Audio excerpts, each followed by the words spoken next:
Makin panas, peringatan Rizal Ramli dan Yusuf Kala. Ini pesan Prabowo untuk Jokowi. Rizal Ramli, Jokowi harus terima kasih kepada Prabowo. Ekonom senior Rizal Ramli menyebut, pemerintah harus berterima kasih kepada Menteri Pertahanan Prabowo Subianto. Hal itu lantaran Prabowo melakukan penghematan tahun lalu. Terima kasih sedikit sama Pak Prabowo. Nggak kedengeran suaranya.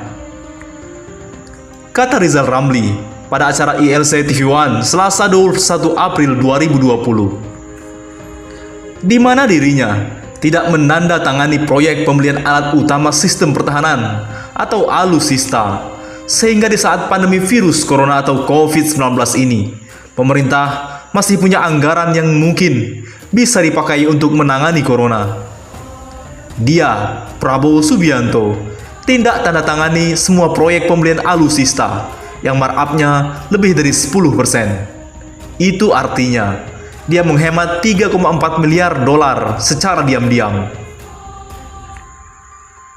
Totalnya 50 triliun, karena biasanya total markup alutsista itu ratusan persen, ada yang ribuan persen.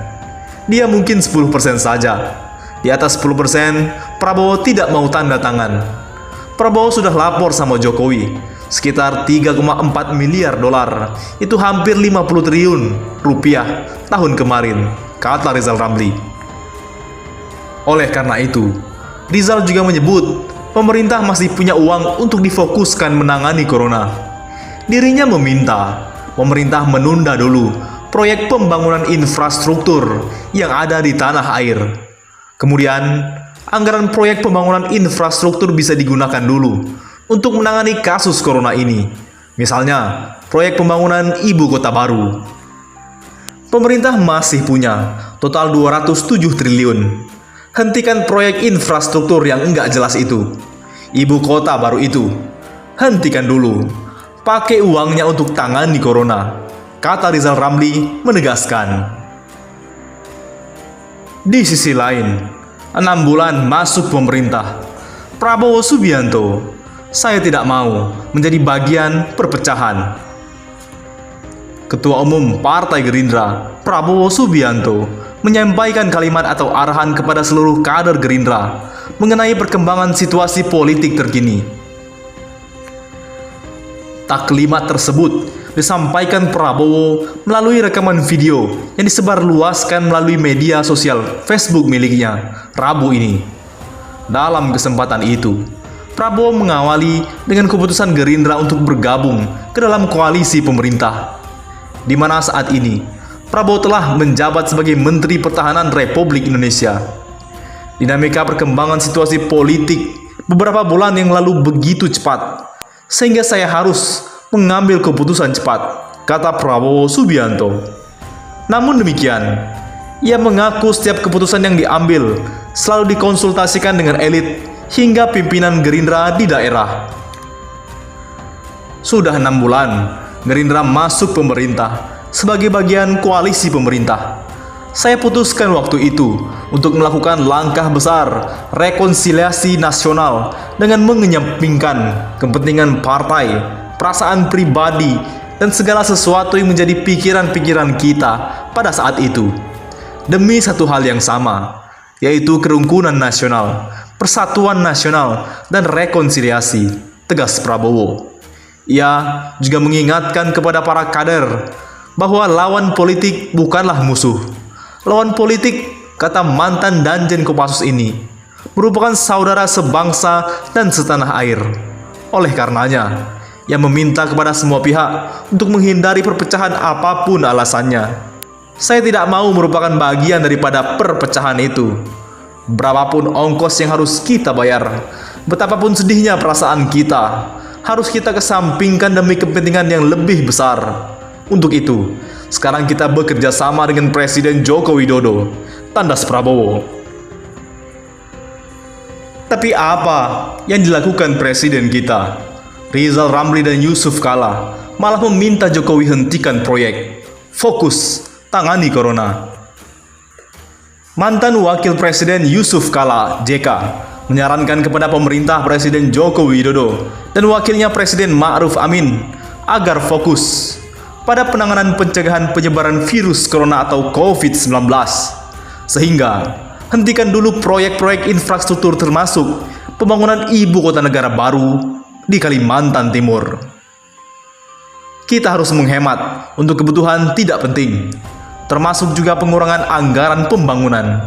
Anggaran belanja modal itu harus dikurangi, kata Yusuf Kala saat acara Indonesian Lawyer Clubs di TV One pada Selasa 21 April 2020. Menurut dia, pandemi corona merupakan bencana terbesar yang melanda semua orang dan seluruh dunia, yang menyebabkan sendi-sendi sosial dan ekonomi menjadi masalah.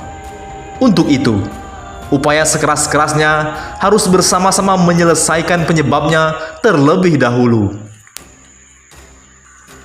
Kita harus prioritas selesaikan sebabnya, tapi menyelesaikan sebabnya, masalahnya akan berkorban ke bidang-bidang lain seperti sosial ekonomi. Itu yang akan terjadi, tinggal pilihan-pilihan saja, ujarnya. Sementara, mantan Menteri Koordinator Kemaritiman Rizal Ramli juga mendesak pemerintah agar menghentikan dulu proyek pembangunan infrastruktur di tengah wabah COVID-19. Kemudian, anggarannya dialihkan untuk penanganan percepatan virus tersebut. Hentikan semua proyek infrastruktur yang tidak jelas itu. Hentikan pakai uangnya untuk selesaikan masalah corona, jelas dia. Sedangkan pengamat kebijakan publik Agus Pembagio mengatakan saat pemerintah menerapkan PSBB, tentu masyarakat terdampak. Menurut dia, masyarakat sekarang butuh makan, sehingga perlu memperhatikan proyek-proyek infrastruktur yang tengah dibangun pemerintah. Tolong hentikan semua proyek kereta cepat. Sekarang tolong kasih masyarakat makan. Kita bereskan COVID-19, tandasnya. Selain proyek ibu kota baru, ada desakan pemakzulan. Jokowi berdirilah di podium istana. Jelaskan kenapa BBM belum turun. Pemerintah Joko Widodo didesak untuk menyampaikan kepada rakyat atas alasannya tidak menurunkan harga BBM usai harga minyak dunia turun supaya tidak dapat dimakzulkan. Alasannya, harga bahan bakar minyak atau BBM yang hingga kini tak kunjung diturunkan di tengah anjloknya minyak mentah dunia harus dijelaskan secara gamblang oleh pemerintah. Itu perlu mereka jelaskan sehingga kita tahu reasonable-nya. Mereka harus pastikan bahwa di dalam argumen mereka itu mesti mengaitkan dengan konstitusi, di mana kewajiban mereka sebagai pemerintah dan di mana hak rakyat. Ujar pakar hukum tata negara Margarito Kamis kepada kantor berita politik Ermol Rabu 22 April. Menurutnya, pemerintah pasti memiliki alasan tersendiri tidak menurunkan harga BBM. Namun sayang, alasan tersebut hingga kini belum dibuka ke publik. Bagaimana bobot argumen itu? Kita tidak tahu bagaimana konstitusinya. Orang ekonomi juga akan minta bagaimana sih Anda punya argumen dari segi ekonomi. Dan orang konstitusi juga akan meminta bagaimana Anda punya argumen dari segi konstitusi. Jelas Margarito. Hal itu juga berkenaan dengan desakan sejumlah pihak yang ingin memakzulkan Presiden Joko Widodo. Bila alasan tersebut dipaparkan secara jelas, kata Margarito, hal itu akan menjadi dasar Presiden Joko Widodo untuk tidak dapat dimakzulkan. Harus clear, harus jelas di situ supaya mereka dapat keluar argumen bahwa ya, sikap kami tidak dapat digunakan sebagai alasan untuk impeach.